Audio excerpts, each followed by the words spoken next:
Bijou Tapes present The Voice of His Age.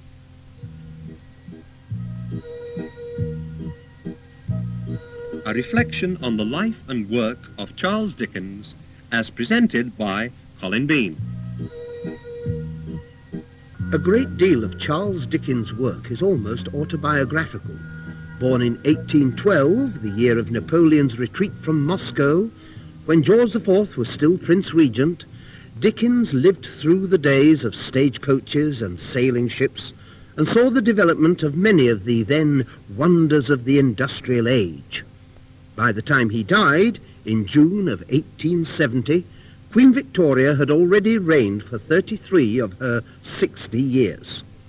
He was very much a man of his time, and because of the conditions of his own life, he was painfully aware of the many social injustices and class-ridden misunderstandings prevalent at the time. He was to see at least some changes. Indeed, his own books were instrumental in awakening people who, until then, had either consciously or unconsciously been unaware of the terrible despair, deprivation, and indeed the almost inhuman existence of those less fortunate than themselves.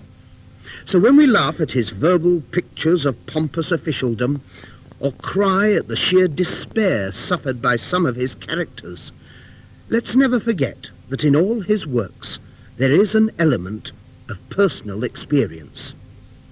Charles Dickens himself gave public readings from his own works in Britain and in America.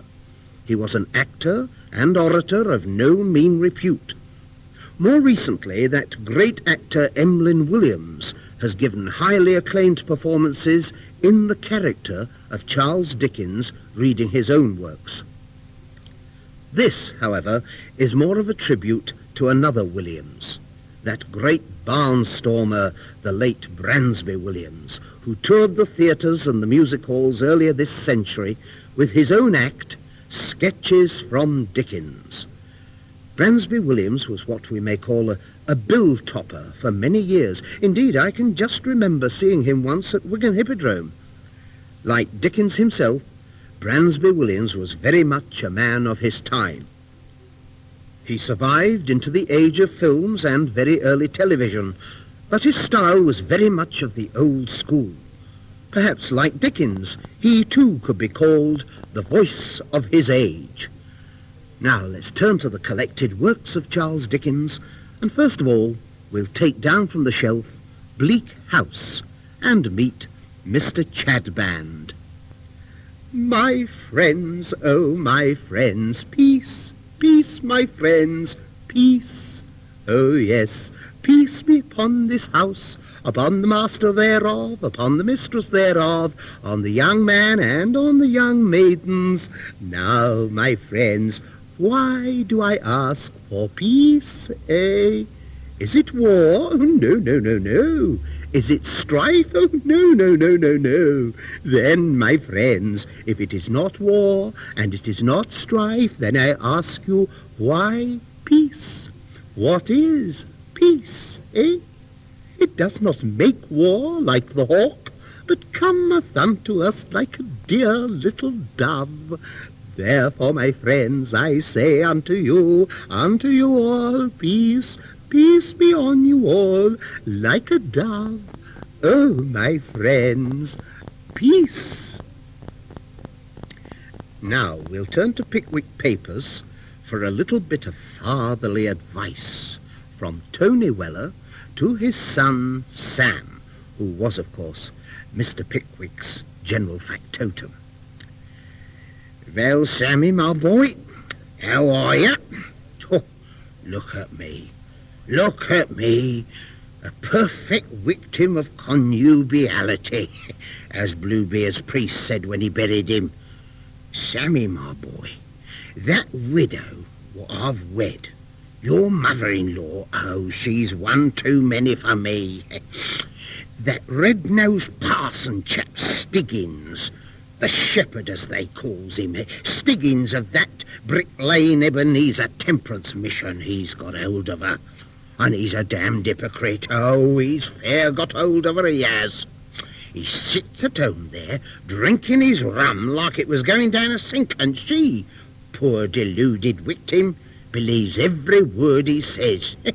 Goes to all his tea-drinking meetings. I went to one of them myself once. Lord, you should have seen the tea they put away. I thought they'd bust. One old gal nearly drowned herself, and one young woman, her with eyes only for Stiggins, had 9 big cups full. I seed her, swelling visibly, afore my very eyes. Them poor women, they're all victims of gammon. There they are, wasting their time making clothes for copper-coloured people what don't want 'em. They forgets their flesh-coloured Christians at home what could do with 'em. Now, Stiggins has put a new idea in her head. He calls it the new birth. For people like us to be born again. I'd like to see that system in action. I'd like to see your mother-in-law born again. Lord, I'd soon put her out to a nursery. Sam, my boy, never get married. Look on me as a horrible example. I've done it once too often. Beware of widows all your life, especially if they keeps a public house. Oh, I should have known better. You see, now all the women's after me. Wish I could make myself ugly. Sam, if you ever gets upwards of 50 and feels like marrying, just shut yourself up and poison yourself. No, not hanging. Hanging's vulgar. So poison yourself. If you do marry, Sam, you'll understand a great many things you don't know now. You'll ask yourself in the depths of your nightmares, was it worth going through so much to learn so little? Remember, my boy, I'm a horrible example. So bye-bye, Sammy. Remember now what I says is, beware of widows. Like authors through the ages, from Dickens down to Agatha Christie and onwards, Dickens realised the value of a good trial scene. And from Pickwick Papers, we can read about one of the most famous trials of all time, Bardell versus Pickwick. Here now is Mr. Buzzfuzz, QC, for the prosecution. So far, gentlemen of the jury, I have shown you that my client, Mrs. Bardell, is a widow with 1 child. She took a house within the tranquility of Goswell Street, and there she resolved to let out apartments to single, respectable gentlemen. Now, with this in view, she placed a bill in her window with the following inscription upon it. Single gentlemen taken in. That bill did not remain long in that window, no. And why? Because a being erect upon 2 legs and bearing the outward resemblance of a man and not a monster knocked upon the door, inquired within, and the next day entered into possession thereof. That man was Pickwick. Pickwick, the defendant. Of this man Pickwick I shall say very little. He presents very few attractions, and I am not the man, gentlemen, nor are you the man, gentlemen, to delight in the contemplation of revolting heartlessness and systematic villainy. I repeat, gentlemen, systematic villainy. And when I say systematic villainy, let me tell the defendant Pickwick, if he be in court, as I am informed he is, that it would have been much more decent of him, more becoming, and in far better taste, if he had stopped away. I shall show you that for 2 years he continued to reside in Mrs. Bardell's house. During that time she faithfully attended to his many little wants, and he enjoyed her fullest confidence. I shall show you that upon occasions he was known to give her little boy halfpennies, and sometimes even sixpences. I shall prove to you, gentlemen, that on one morning he was discovered holding the plaintiff in his arms and soothing her natural agitations with his caresses and endearments. And now, gentlemen, I shall turn to some of his letters. Letters that bespeak the true character of this man. Here is the first. Undated, of course. Dear Mrs. B. Oh, familiarity, gentlemen. Dear Mrs. B. Chops and tomato sauce. Yours, Pickwick. Gentlemen, what does this mean? Chops, gracious heaven, and tomato sauce, gentlemen. Is the happiness of a sensitive and confiding female to be trifled away with such shallow artifices as these? Another letter. Dear Mrs. B, I shall not be home until tomorrow. Note that, gentlemen. Do not trouble yourself about the warming pan. Gentlemen, why is Mrs. Bardell entreated not to agitate herself about this warming pan? I suggest to you, gentlemen, that this warming pan is a secret term of endearment. Under the cover of hidden fire, his warming pan. No, but enough. Gentlemen, it is difficult to smile with an aching heart. My client's prospects are ruined. The bill is down from the window, but there is no tenant. Eligible single gentlemen, respectable and otherwise, pass and repass, but there is no invitation for them to inquire within or without. All is gloom and despair. The little child is hushed at his play, while his poor mother weeps. But Pickwick, gentlemen, Pickwick, the ruthless destroyer of this domestic oasis in the desert of Goswell Street, Pickwick comes before you today with his heartless chops and tomato sauce, his sixpences and his warming pans, and still rears his ugly head with unblushing effrontery to gaze upon the ruin he has made. Damages, gentlemen. Heavy damages is the only punishment you can justly visit upon him, the only recompense you can award to my poor, innocent, distressed client. And it is for these damages that she now appeals to an enlightened, high-minded, right-feeling, conscientious, dispassionate, sympathetic, and honest jury of her own civilized countrymen. She appeals to you, gentlemen. She appeals to you. So now, let's turn to David Copperfield.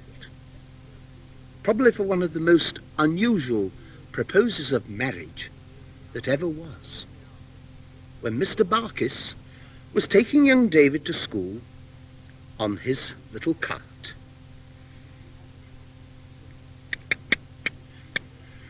Right, walk on, you old nag. So, off to school then are we, Master Copperfield? My, that's a fine cake you have there. Baked by your housekeeper Piggotty, was it? Ah, yes. Makes all your pastry and does all your cooking, does she? Yes, a fine woman, Master Copperfield, a fine woman. Bakes a fine cake. I have had the pleasure of meeting her once or twice and walked along the side of her. Yes, a fine woman. And she bakes a fine cake. Thank you, young sir. Yes, just a small piece. Not quite so small. Thank you, Master Copperfield. No sweethearts, I believe. No, not sweetmeats, Master Copperfield. Sweethearts. Nobody walks out with her regular like, eh? So. So, she makes all the pastry and does all the cooking, does she? Well now, I'll tell you what, young Master Copperfield. When you gets to your school, perhaps I say, you might be writing to her. Well now, if you was to be writing to her, perhaps you'd recollect to say that Barkis is willing. Would you? No, that will suffice for my proposal.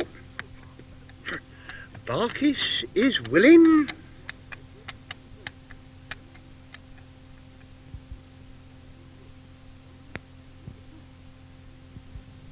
From the book Martin Chuzzlewit, here comes that two-faced character, the aptly named Mr. Pecksniff. Ah, my dear Mr. Chuzzlewit, you are looking well. So very well. No, please don't apologise. Apologise to me? Why, who am I, sir, that you should apologise? I told you, sir, you had misjudged me, like many others have. I have a character which is very dear to me. If you recall, my dear sir, you called me a hypocrite and a liar. Oh, yes, sir, a hypocrite and a liar. But I blessed you for it. Blessed you, for such is my nature, that when I retired for the night, I begged to be reminded that I must offer up a prayer for you. Yes, sir, I prayed for you, but then, who am I? And now you, my dear sir, you regret having harboured such unjust thoughts against me. You, a distinguished old gentleman, you with those grey hairs. Oh, it is too touching, really too touching. Indeed, I could weep, I'm so touched. Now, sir, all is forgiven. You must bring your young friend, Miss Graham, and you must both stay under my very humble roof. Oh, she will not want for companions. My dear daughters, Mercy and Charity, not unholy names, I trust. And so, my very dear friend, for the present, I bless you.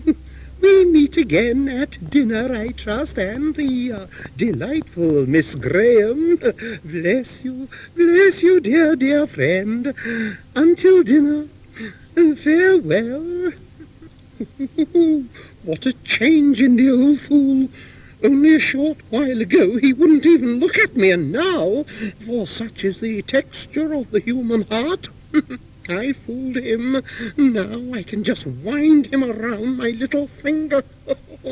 Think of that, around my little finger. Dear me, I am a wonderful man, and no mistake. Oh, dear me, yes. So now, prepare. Put on the smiling face to fool the old fool over dinner.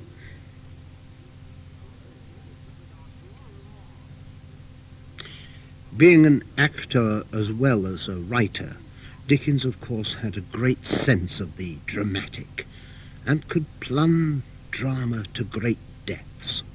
For instance, from Dombey and Son, we have the agony of the once proud and haughty and almost unbearable Mr. Dombey, sitting in his study, alas now, deserted and alone.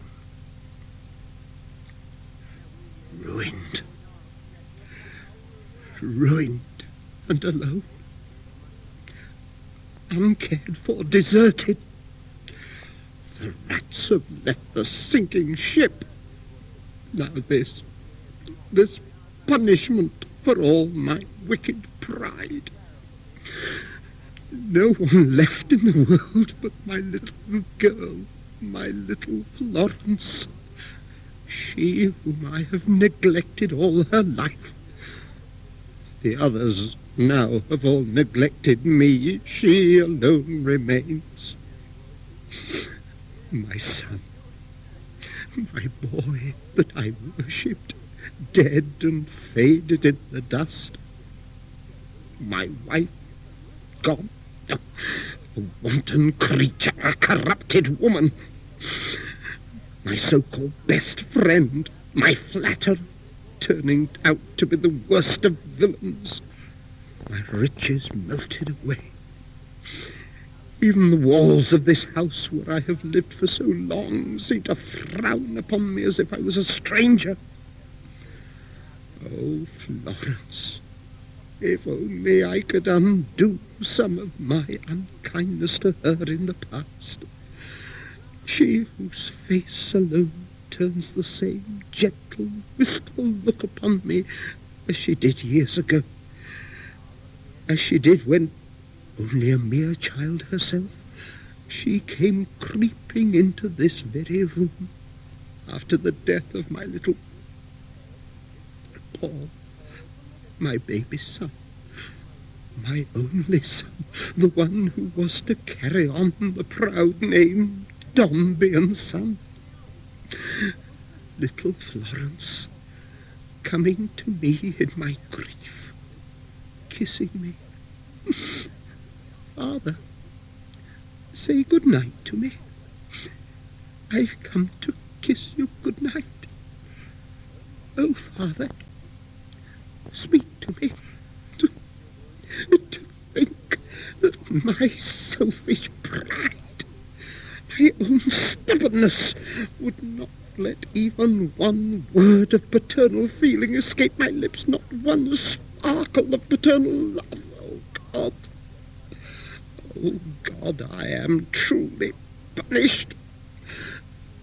I remember it all now. How bitterly I remember it all. In sorrow, remorse and despair. I could have made it all so different. Oh, I've made my own punishment. I'm cursed and alone. Merciful Heaven, bless her and guide her to me again with love and forgiveness. Come back to me, Florence. Pray for me, for some morsel of comfort, for the banishment of my proud and sinful ways. Oh, Florence, encircle me with your love and forgiveness.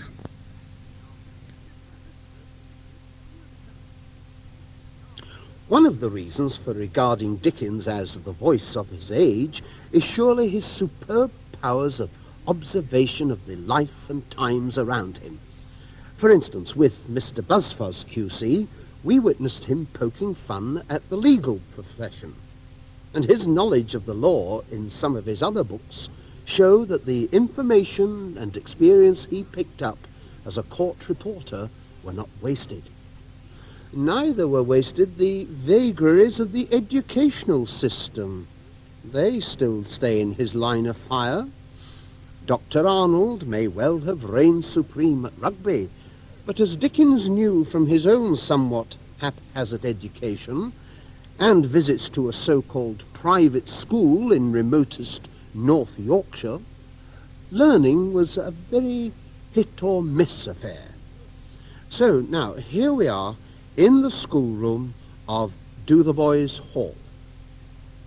Ah, Nickleby, you'll be our new assistant, eh? Squares, sir. Squares is the name. Practitioner of the heart of practical teaching. Now then, this first class is English spelling and philosophy. we might get a class in Latin up one day and hand that over to you one day when we get a Latin book. Right. Now then, where's the first boy? He's what? Ah, yes, now there you are, you see, Nickleby. The boy is cleaning the back parlour window. Practical, you see. Now the boys know. Now then, boy, C-L-E-A-N, clean, verb, active, to make bright, to scour. W-I-N, win, D-E-R, window, a casement or aperture. Now, when the boys have learnt that, each day one of them goes out and does it. Right. Now, where's, oh, that's right, weeding. No, Nickleby. Weeding, not reading. B-O-T, bot. T-I-N, tin. Botin, N-E-Y, botany. Noun, substantive. A knowledge of plants. Learn it, then do it. That's our system, Nickleby. Now, you, boy, what is an horse? A horse is a beast, sir, a quadruped, and quadruped is Latin for an horse, as everyone that's gone through the grammar knows only too well. And if they don't know, then what's the use of having the grammar at all? Ask yourselves that. Now, boy, as you have perfected your grammar of the quadruped, go out and look after my horse.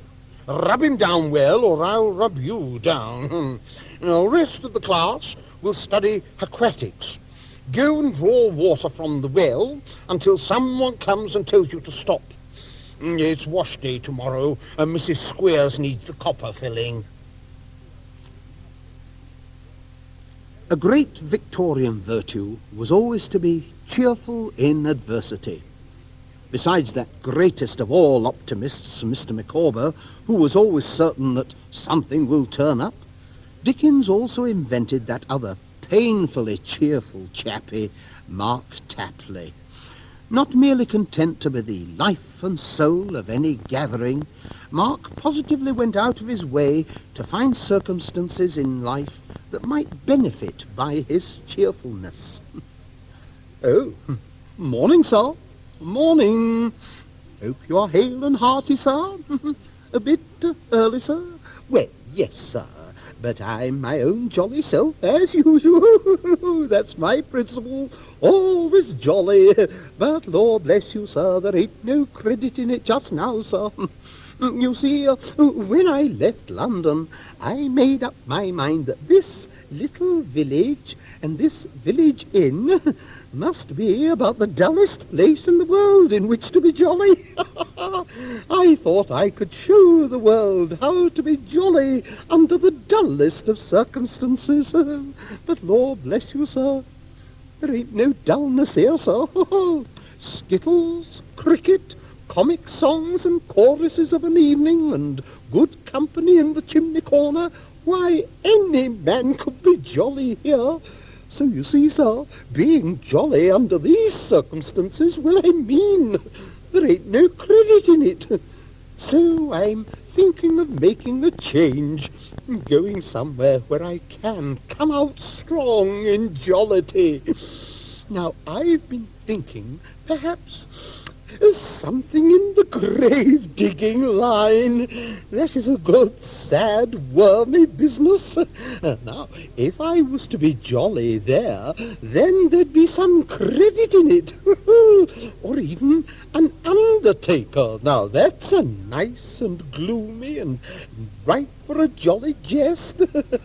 Or a bum bailiff in a poor neighbourhood.